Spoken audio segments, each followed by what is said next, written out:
Here's how to get the best bow and arrows at level 1 and how to maximize your damage early on in Oblivion Remastered. There's actually two bows we'll be getting in this video. One is the best bow at level 1 and the other one actually scales with your character as you level up. Starting out, let's get the best enchanted bow at level 1. This is how to get the best enchanted bow at level 1 in Oblivion Remastered. It's in the very northeast of the map and it's part of an unmarked quest. Go north from Chaden Hall and northeast from the Walker camp that you found earlier. It will require you to climb up this steep mountain all the way to the top where you'll find Dive Rock, which is located just here on the map. And you can actually climb up this vertical mountain. There is like a steep, snowy, dirty path that you'll find, and you can just follow that all the way to the top. Once you arrive at the summit though, you'll find an abandoned campsite at the Dive Rock marker with a journal describing a hideous creature known as the Underfreitkite. Funnily enough, the book actually references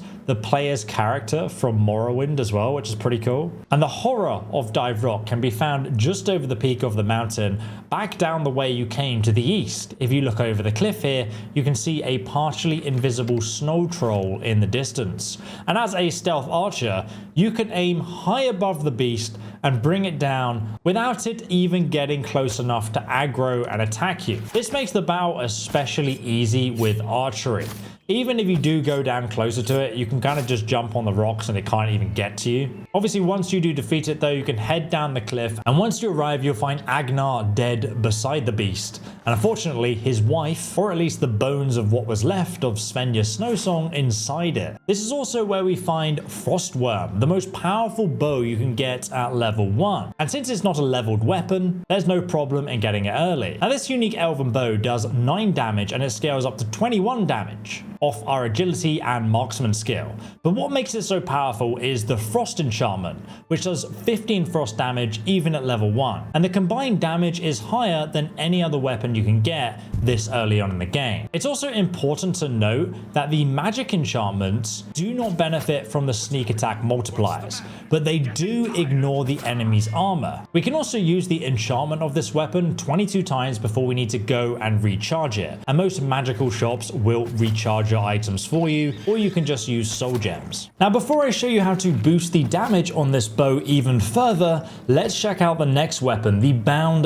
Daedric bow, which actually scales in damage with your character, but it does require a glitch in order to obtain. Here's how to do it. To get the bound bow for yourself, you need to come to the south of the Imperial City Arcane University, where this part of the island on the right jots out here. There you'll find Fatback Cave, and just across the river to the southwest, you'll find a bridge, and this is where you're going to find the unmarked Doomstone of Sidri Ashak. Once activated, it summons the bound bow and a Daedric helmet for 2 minutes, but we obviously want it forever.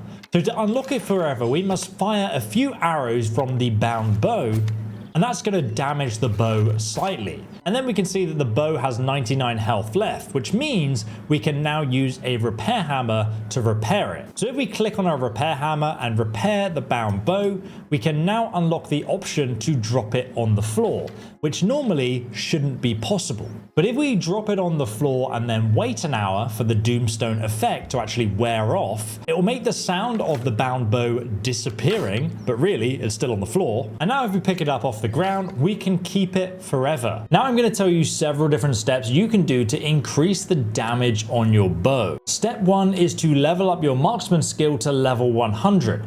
This will scale the base damage of the bow, and there's a guide on how to do that as fast as possible linked in the description below. Step 2, if you want to level up your character, make sure that you max out your agility attribute to level 100 first. This will also scale the damage that your bow is dealing. Step 3, use the Armorer skill. At level 75 Armorer skill, you can over repair your weapons to 125%.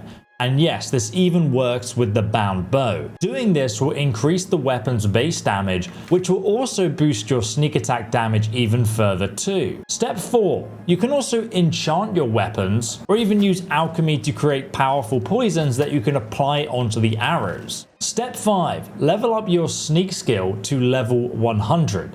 Then you'll be ignoring the enemy's armor on your sneak attacks, and your sneak attacks will also be more powerful. As you're leveling up your character, the game will spawn in more powerful arrows in the loot. And arrows add a flat amount of damage to your total damage, which also multiplies with the damage of your sneak attacks. In fact, it's possible to get glass arrows at level 1 in Oblivion Remastered, so check out the Ultimate Stealth Archer Guide on how to do that just over here.